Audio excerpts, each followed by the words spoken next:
여러분, 한번 상상해 보세요. 10시간 넘게 걸리는 두바이행 비행기에 몸을 실었습니다. 이륙 후 기내식도 먹었겠다. 이제 편안하게 한숨 자고 일어나면 도착이겠거니 하며 안대를 썼죠. 그런데 갑자기 기내 방송이 울립니다. 손님 여러분, 현재 중동 지역의 비상 상황으로 인해 우리 비행기는 지금 한국으로 돌아갑니다. 네, 영화 속 이야기가 아닙니다.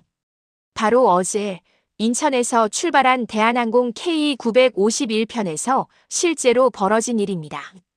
5시간을 넘게 날아가던 비행기가 공중에서 거대한 유턴을 한 겁니다. 비행기 한 대가 돌아온 게 뭐 그리 대수냐고요. 여행객들에겐 안타까운 일이지만 사실 이건 우리 경제에 울리는 아주 강력한 비상벨입니다. 비행기가 가던 길을 멈추고 돌아왔다는 건 지금 그 지역의 하늘길, 즉 영공이 완전히 끊겼다는 뜻이거든요. 중동은 전 세계 물류의 심장부입니다. 이 심장이 제대로 뛰지 못하고 혈관이 막히기 시작하면 그 고통은 고스란히 우리 집, 식탁 물가와 자동차 주유소 가격표로 전해집니다. 지금 중동은 단순한 갈등을 넘어 화약고가 터지기 직전의 상황입니다. 오늘 영상에서는 이 대한항공 회항 사건의 행간을 읽어드리겠습니다. 단순히 뉴스를 전달하는 게 아니라 이 사건이 왜 여러분의 계좌를 위협하는지, 그리고 우리는 이 난리통 속에서 어떻게 자산을 지켜야 하는지 아주 쉽게 풀어드릴게요. 중학생도 이해할 수 있게, 하지만 깊이는 20년 경력의 전문가 수준으로 딱 정리해드립니다. 오늘 영상 딱 3가지만 주목하세요. 첫째, 대한항공은 왜 수억 원어치의 기름을 허공에 버리면서까지 회항을 결정했는가? 둘째, 이 하늘길 정체가 어떻게 내 월급 빼고 다 올리는 인플레이션의 불씨가 되는가? 셋째, 요동치는 시장에서 우리가 지금 당장 사야 할 종목과 절대 피해야 할 종목은 무엇인가? 지금 바로 시작합니다. 구독과 좋아요 누르시면 여러분의 자산은 안전하게 이륙합니다. 바로 보시죠. 자, 그럼 어제 도대체 하늘 위에서 무슨 일이 있었던 건지 팩트부터 하나씩 짚어보겠습니다. 인천공항을 떠나 두바이로 향하던 대한항공 KE951편. 이 비행기는 약 5시간을 날아 중앙아시아 상공까지 잘 가고 있었습니다. 그런데 갑자기 기술을 돌려 인천으로 유턴을 합니다. 여러분, 비행기가 가다 돌아오는 건 정말 드문 일입니다. 웬만한 기상 악화나 기체 결함이 아니면 그냥 가거든요.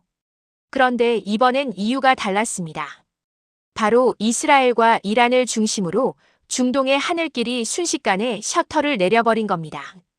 여기서 영공 폐쇄라는 말이 나오는데 이게 중학생들도 이해하기 쉽게 설명하면 이렇습니다.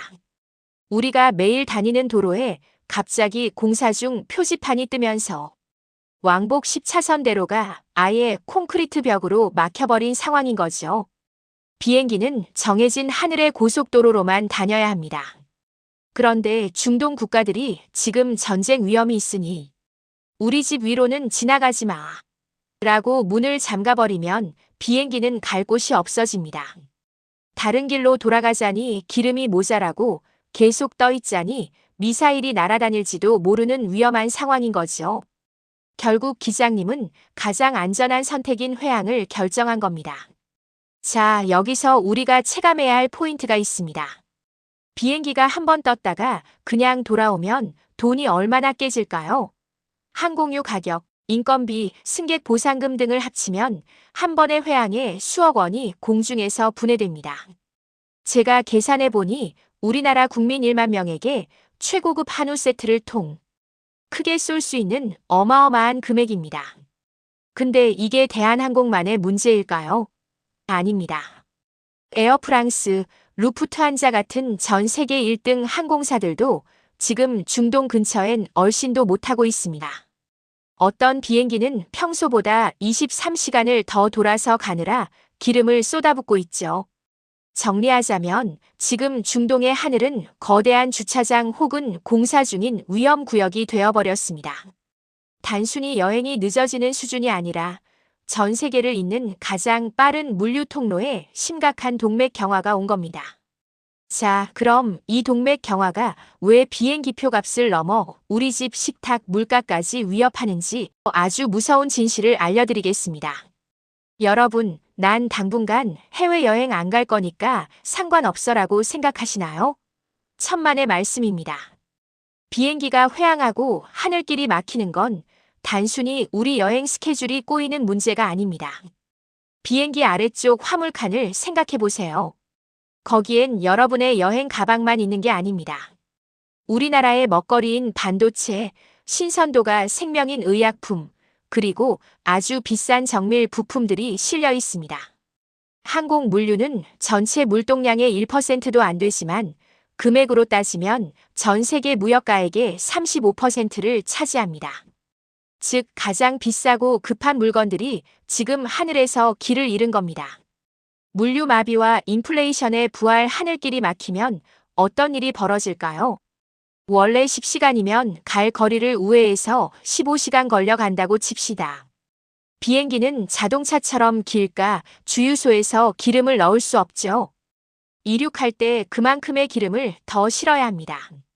기름을 많이 실으면 비행기가 무거워지고 무거워지면 기름을 더 씁니다. 악순환이죠. 결국 항공 화물 운임이 치솟습니다. 여러분이 직구하는 전자제품 가격, 기업들이 수입하는 핵심 부품 단가가 줄줄이 오르게 됩니다. 안 그래도 잡힐 듯 말 듯한 인플레이션물가 상승 불시에 중동발 기름을 부은 꼴입니다. 공포 프리미엄이 붙은 기름값 더 무서운 건 유가입니다. 중동은 전 세계 원유 공급의 3분의 1을 담당하는 세계의 주유소입니다. 비행기가 못 지나갈 정도로 하늘이 위험하다는 건 바닷길도 위험할 수 있다는 뜻이죠. 특히 호르무즈 해협 같은 곳이 막히면 그날로 유가는 배럴당 $100를 가뿐히 넘길 겁니다. 주유소 기름값이 오르면 단순히 차 타기 무서운 걸로 끝나지 않습니다.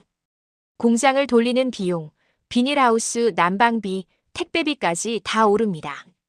결국 중동의 하늘길 폐쇄는 내 월급 빼고 다 오르는 상황의 강력한 전조 증상입니다. 이해관계 분석, 이 아수라장 속에서 미소 짓는 이들이 있습니다. 바로 방산주와 에너지주입니다. 방산주 하늘길이 막힐 정도로 긴장이 고조되면 각국은 무기를 사고 쌓아둡니다. K-방산 같은 종목들이 주목받는 이유죠. 에너지주 유가가 오르면 정유사들의 재고 가치가 올라가고 수익 구조가 개선됩니다. 반대로 직격탄을 맞는 곳은 어디일까요? 1. 항공여행 기름값은 오르는데 손님은 줄어듭니다. 최악의 시나리오죠. 2. 제조업 수출해야 하는데 물류비가 비싸지니 수익성이 나빠집니다. 여러분, 경제는 연결되어 있습니다. 두바이행 비행기가 유턴했다는 뉴스를 보며 피곤하겠네라고 넘길 게 아니라 내 계좌의 포트폴리오를 점검할 시간이 왔구나라고 느끼셔야 합니다. 지금 이 위기가 여러분에게는 자산의 증발이 될까요? 아니면 새로운 기회가 될까요? 다음 챕터에서 그 구체적인 대응 전략을 공개합니다. 자, 그럼 이제 가장 중요한 질문이 남았습니다. 그래서 앞으로 어떻게 될 것인가? 그리고 우리는 무엇을 해야 하는가? 입니다.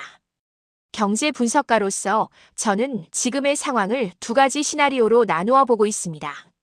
첫 번째, 베스트 시나리오입니다.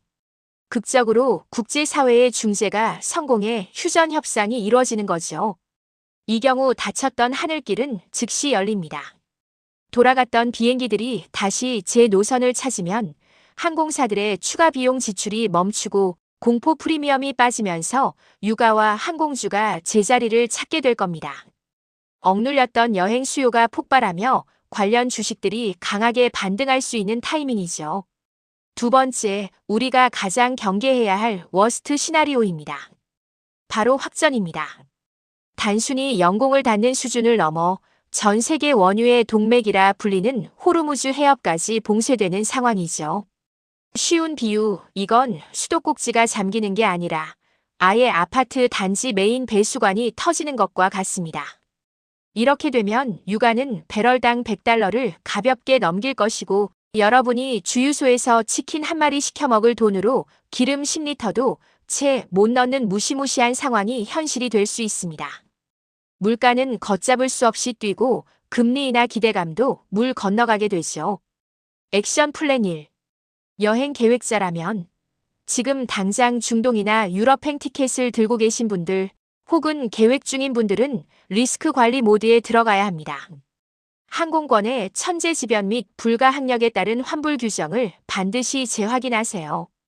지금은 설마 나한테 그런 일이 생기겠어?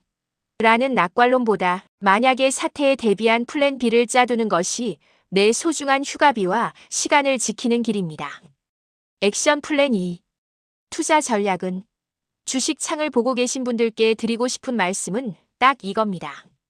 폭풍우가 칠 때는 배를 띄우기보다 항구에서 정비하는 게 낫습니다. 지금 항공주나 여행주가 많이 떨어졌다고 해서 싸다는 이유만으로 덥석 사는 건 위험합니다.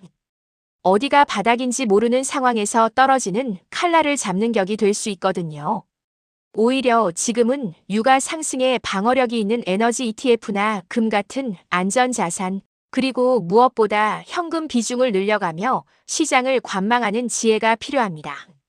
시장이 공포에 질려 있을 때 현금을 쥐고 있는 사람이 결국 다음 상승장의 주인공이 됩니다. 주의사항 물론 제 분석이 100% 정답은 아닙니다. 하지만 시장의 지표와 과거의 데이터는 명확한 경고를 보내고 있습니다. 감정에 휩쓸린 투자보다는 숫자에 근거한 대응이 여러분의 계좌를 지켜줄 것입니다. 자, 긴 시간 달려왔습니다. 오늘 이야기 딱 3줄로 요약해드릴게요. 첫째, 대한항공의 회항은 단순한 운행 실수가 아닙니다. 중동이라는 화약고의 불꽃이 얼마나 위태로운지 보여주는 가장 선명한 경고등입니다. 둘째, 비행기가 돌아가면 기름값이 오르고 물류가 멈춥니다. 이는 곧 우리 주유소 기름값과 장바구니 물가로 이어지는 직격탄이 될 수밖에 없습니다. 셋째, 지금은 공격적으로 베팅할 때가 아니라 방어할 때입니다. 폭풍우가 몰아치는데 무리하게 배를 띄우기보다는 항구에서 기상을 살피며 내 자산을 지키는 현명함이 필요한 시점입니다. 여러분은 이번 사태를 어떻게 보시나요? 조만간 해결될 일시적인 소동이다라고 생각하시나요? 아니면 본격적인 글로벌 경제 위기의 서막이다라고 보시나요? 여러분의 날카로운 분석을 댓글로 남겨주세요. 제가 하나하나 읽어보고 여러분과 함께 고민해 보겠습니다. 마지막 인사 경제는 멀리 있는 숫자가 아닙니다. 오늘 회항한 비행기 한 대가 내일 내 통장에 어떤 숫자를 찍을지 고민하는 것, 그게 진짜 경제 공부입니다. 오늘 영상이 여러분의 자산을 지키는데 조금이라도 도움이 되셨다면 화면 하단의 구독과 좋아요 부탁드립니다. 알림 설정까지 해두시면 내일 아침에도 누구보다 빠르게 돈이 되는 경제 뉴스를 배달해 드립니다. 지금까지 여러분의 경제 전략 파트너였습니다. 시청해 주셔서 감사합니다.